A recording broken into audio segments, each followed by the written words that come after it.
de la ciudad de Castas, porque podría servirnos todavía. Decía Egipto y Mesopotamia, lo repetí un montón de veces hace rato. Vamos a entrar a Mesopotamia.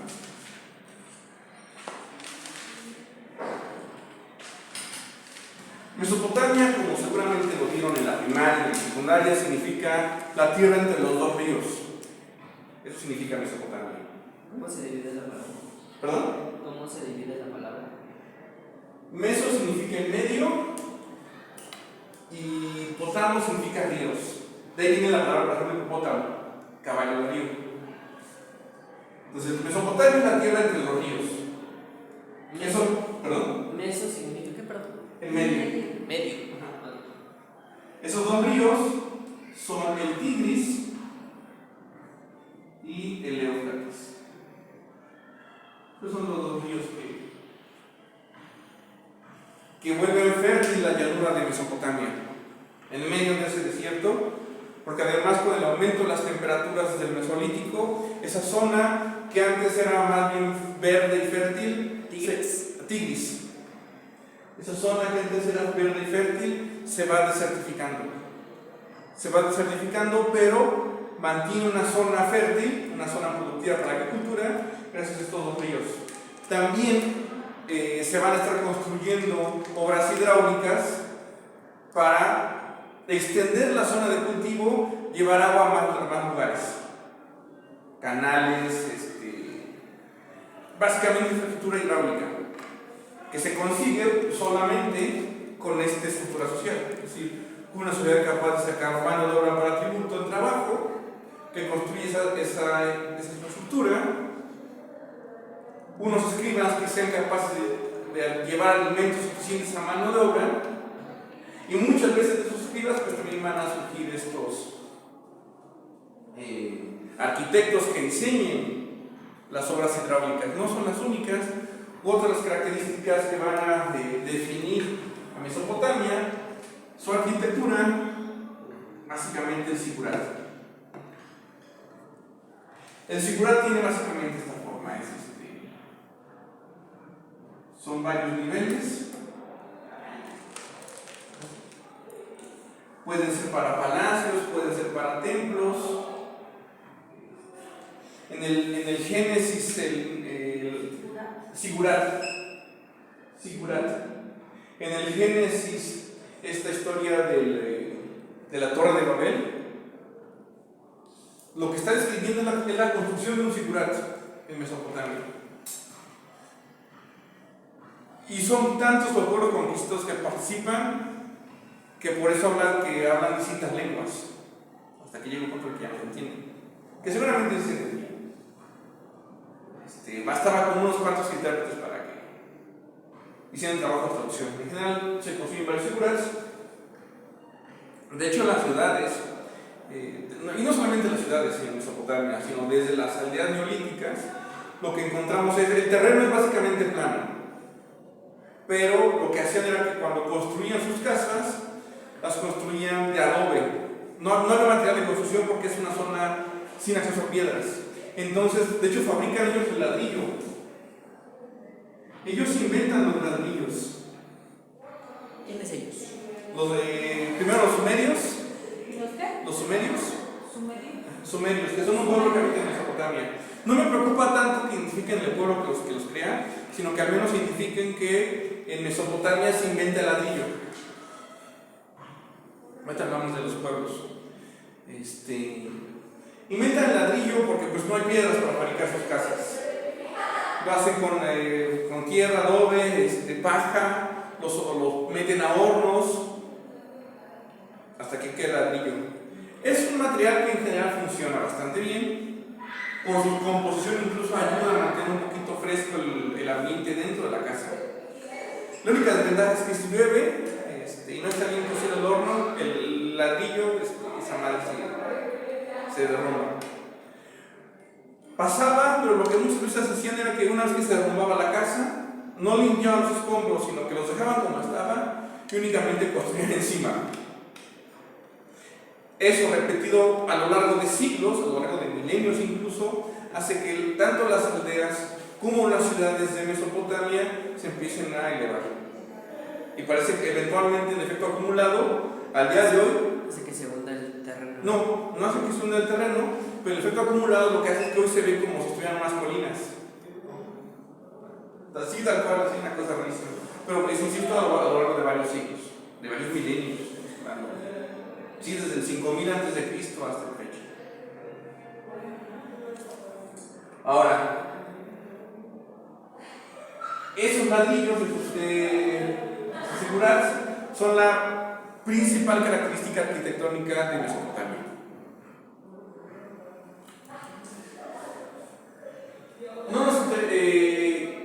No nos interesa hablar tanto el tema, arquitectónico sí, más adelante. El tema económico de Mesopotamia, pues de algún modo ya lo vimos, es básicamente las mismas, de hecho las mismas características que vimos de la Edad del Bronce. Sí. ¿Cómo se llama la estructura? Sigurat. Sí. Las características económicas que vimos para la Edad del Bronce son básicamente las mismas para Mesopotamia y serán las mismas cuando entremos a ver Egipto, cuando entremos a ver la India, cuando entremos a ver China. Son las mismas, básicamente. Hay poquitas cosas en las que diferencian, pero en general es lo mismo. Es una estructura agraria, fundamentalmente, es su principal economía, agraria. Se complementa con la ganadería. Hay producción manufacturera, basada su principal tecnología justamente en el bronce. Hay redes de comercio, más o menos desarrolladas, pero las hay. Ejercen la violencia entre ellos. Eventualmente se va concentrando cada vez más y más poder. Inicialmente son muchas ciudades dispersas en Mesopotamia, lo mismo va a pasar en Egipto, en la India, en China, muchas ciudades dispersas se empiezan a pelear entre ellos, hasta que eventualmente de esa lucha entre muchos estados pequeñitos van surgiendo pocos estados cada vez más grandes. Y bueno, o sea, ¿qué idiomas se usaban en ese entonces? ¿Qué idioma? O sea, ¿cómo se comunicaban? Si la memoria no me falla, sumerio. El problema es que el sumerio es una lengua muerta. Vamos a hablar una vez ya de los pueblos. La zona de Mesopotamia normalmente la presentamos así como en abstracto, como si fuera un continuo cultural. De algún modo sí es un continuo. Sí hay ciertas permanencias, pero hay cosas que cambian, sobre todo los pueblos que se asientan y que sobre todo dominan la zona. Los primeros en asentarse son los sumerios. Y son los primeros que fundan las primeras ciudades como Uruk, Ur. De hecho, la palabra Uruk vendría la palabra Irak, eventualmente. Quedaría el nombre justamente. Mesopotamia es básicamente lo que hoy es Irak. ¿Son los primeros en qué? Los primeros en asentarse en Mesopotamia. Sumerios. Son los sumerios. Si no me equivoco, es un pueblo de origen semita, como los árabes y los judíos. Entonces su lengua es una lengua semita. Hace otra cosa muy importante. Es con C. ¿Perdón? Es con C. Sí, con ese. Con ese. Sumerios. No, semitas. No, semitas es con ese. Ah. Semitas es con ese. Sí, porque semitas con C es la comida. El pan. Okay. Gran parte de los pueblos que se sienten en Mesopotamia van a ser de origen semita. Son los que fueron las primeras ciudades. Y son muchas ciudades que, como les decía, son las que se empiezan a pelear entre ellos. Hasta que eventualmente pues, se forma una ciudad principal, que va a ser la principal ciudad de Babilonia, de Mesopotamia, nuestra Babilonia. No es la única, hay muchas otras ciudades importantes, como decía Uruk, que como indicaba, pues es la ciudad que va a dar nombre luego al país de Irak. Babilonia es la principal. La principal, pero es mucho más tardía. Está Uruk, está Ur, está Lagash, perdón. Ya después le seguían esas. Ajá. Es Urk. Uruk. Ajá. Uruk. Ajá, es que- Los sumerios son el principal grupo durante mucho tiempo. Luego son conquistados por otro grupo que viene del norte, que son los acadios.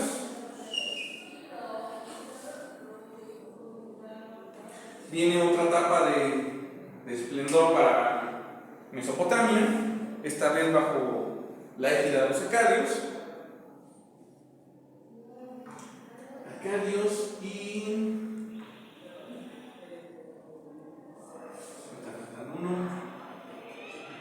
Eventualmente los acadios son conquistados ya mucho más tardía por los asirios. Hay también de repente intromisiones elamitas.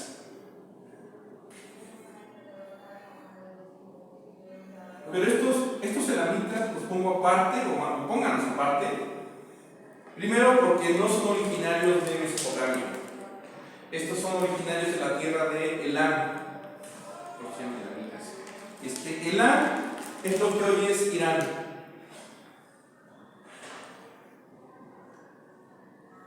Así como Mesopotamia es básicamente lo que hoy es Irak. Principalmente. Sirios.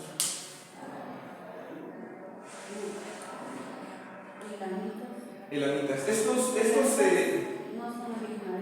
no son originarios de Mesopotamia y no siempre controlan Babilonia. La mayor parte de ese tiempo Babilonia va a estar o bajo control acadio o bajo control asirio. Y ocasionalmente bajo control elamita. Pero va a ser raro y por poco tiempo además. Normalmente los vuelos que van a controlar Babilonia van a ser estos últimos dos. Acadios y asirios. Después de desplazar a los sumerios. Son los que controlan. Mesopotamia. Son los que conquistan Babilonia. Después de los sumerios.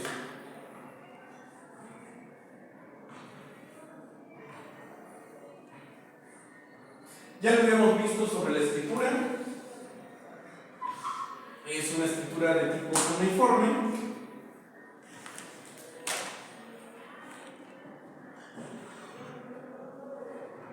Inicialmente, pues es una escritura que busca básicamente reducir los objetos tal como son en la vida real.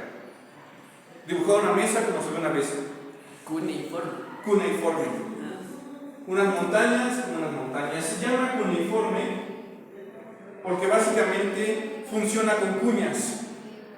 Básicamente. Casi toda la escritura se basa en estos signos, ya sea la cuña cerrada o solamente la cuña así, pero es básicamente eso. Sí, tal cual. Por ejemplo, para dibujar montañas, pues escribir montañas hacen esto. No es exactamente, al menos al inicio no es exactamente así. Habíamos visto, por ejemplo, que para escribir oveja, la escribían así. Se ve tal cual es una oveja. Para dibujar sol o estrella, El asterisco, ¿no? el asterisco. Luego también significará Dios. También es. Hemos visto, por ejemplo, para dibujar mujer, era otra cuña, pero con animales. Al principio, para dibujar, para escribir cosas que ves en la vida real. Para el hombre era la cuña, pero con la línea horizontal, ¿no? Sí, bueno, vertical. ¿Perdón? ¿Cómo? Para dibujar al hombre. Para hombre, no. Era la cuña hacia arriba con una. Curiosamente, para los hombres no era una cuña, sino tal cual. Sí, era. Sí, cierto, como un arquillo. Eso era hombre. No había pierde. Escribir, porque no eran tantos dibujos. Inicialmente sí lo son, pero cuando ya empiezan a escribir como tal, la escritura, pues, escribir los objetos de la vida cotidiana no hay pierde. Busca reproducir de algún modo tal como se ven en la vida real. Como se ven las montañas, pues las dibujas así. Ya sea que las escribas con un dibujo que sea completo, como en este caso, o recurriendo a una parte del cuerpo del objeto, pero pues ya me pierde. La cuestión es cómo escribir ideas abstractas, aquellas cosas que tienen que ver con eso aquí, con el discurso ideológico. Toma mucho tiempo, no fue fácil. De hecho, durante casi 2000, 3000 años, la mayor parte de la escritura fue únicamente cosas así de abstractas. Son tablillas donde uno ve 400 ovejas, montañas. Eso ya no se considera rupestre. Ya no es rupestre como tal, ya no es arte rupestre, ya es escritura. Pero no es una escritura, y como dice una escritura que podemos leer y no podemos leer. Porque podemos leer los signos, O sea, se puede interpretar, ¿no? las palabras nada más. Pero no podemos, pero no sabemos qué dice. Es como si dentro de 5000 años alguien mira tu lista del súper. 4 kilos de tomate, 2 litros de leche. Pasar al Oxxo, recarga de 500. Pero tiene sentido como recurso mnemotécnico, como un recurso que ayude a la memoria de la persona que está escribiendo, de la persona que está haciendo la operación, en este caso, del pago de tributos, por ejemplo. Para eso se sirve.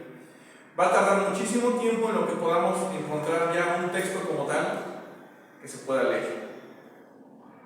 Y este primer texto, los primeros textos aún así van a ser de carácter administrativo, va a tardar todavía muchísimo más antes de que empecemos a encontrar textos dedicados a la poesía, a la literatura, textos dedicados a escribir leyes, a escribir contratos, textos dedicados a escribir acontecimientos históricos. Va a tardar muchísimo. Y para que eso ocurra, a su vez requiere forzosamente de la capacidad de expresar fenómenos abstractos. Por ejemplo, llegan a este nivel de sofisticación en el cual esta palabra significa amigo.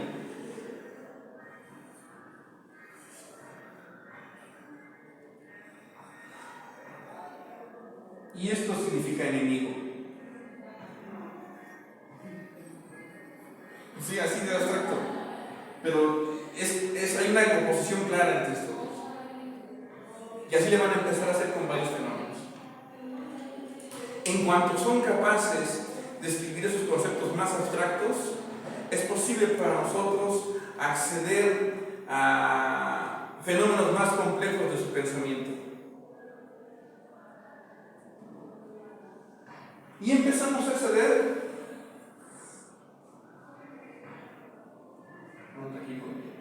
nada más a en la grabación.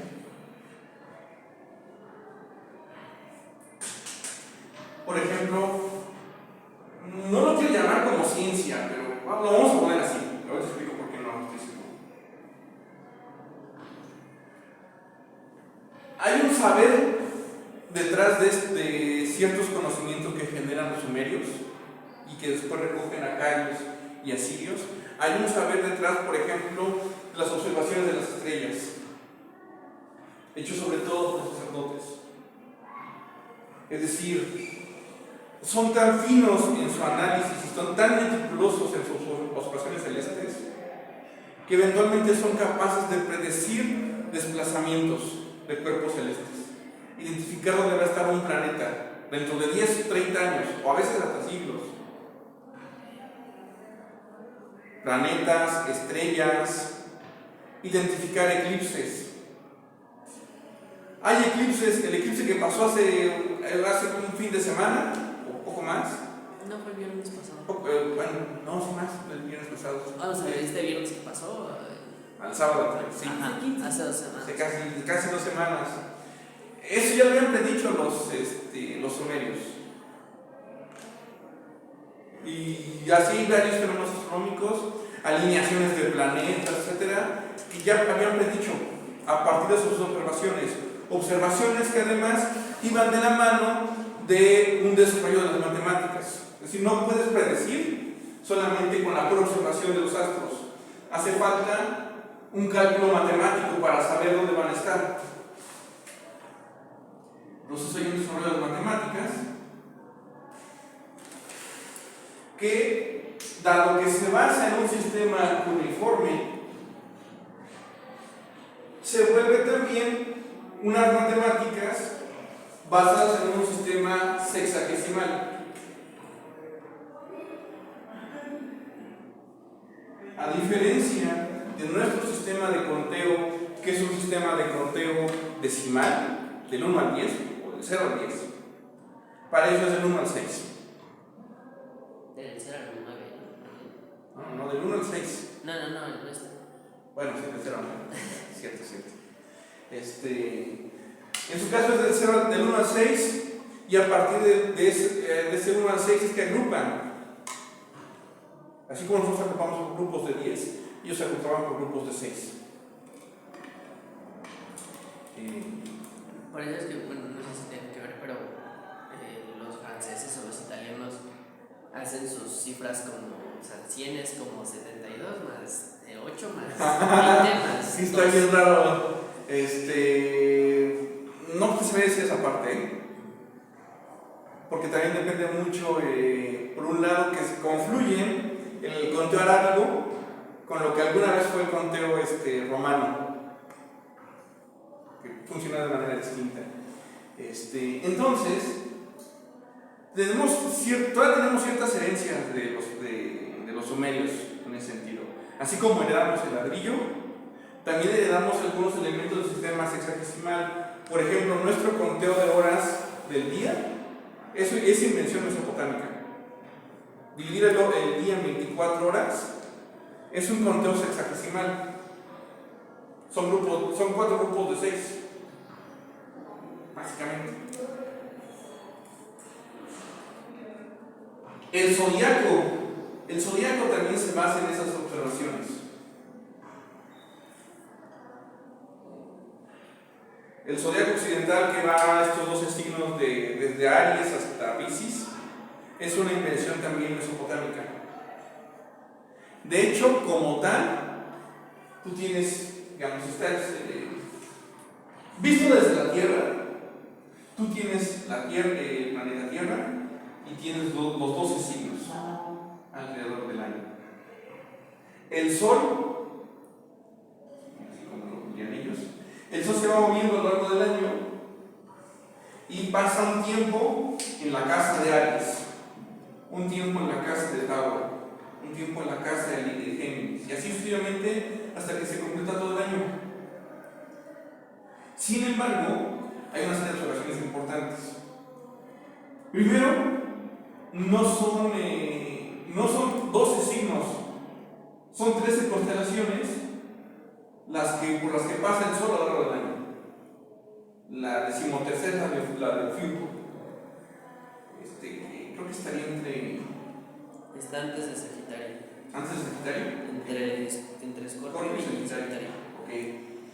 La eliminan porque 13 no es un múltiplo de 6. Lo dejan en 12. ¿Por qué eligieron al pobre del Fiuco? No sé. Qué bueno. Ser Sagitario Ser Sagitario no erró. Eliminan a Fiuco, pero no solamente eso, sino que además el tiempo que el Sol pasa en cada casa a lo largo del año es distinto. No pasa un mes exacto. En la constelación, que es la más grande, la de Virgo, pasará como 40 días.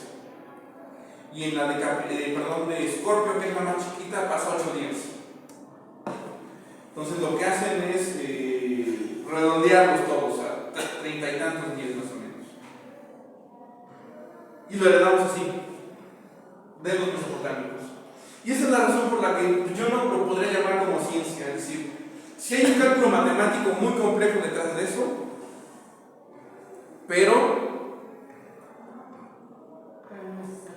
no es ciencia. Es decir, no hay un pensamiento crítico detrás de. Es decir, no se cuestionan el fenómeno en sí. Si pueden predecir eclipses, pero para ellos la alineación del Sol y la Luna es un fenómeno que compromete la existencia del mundo, por ejemplo, y es visto como un mal presagio.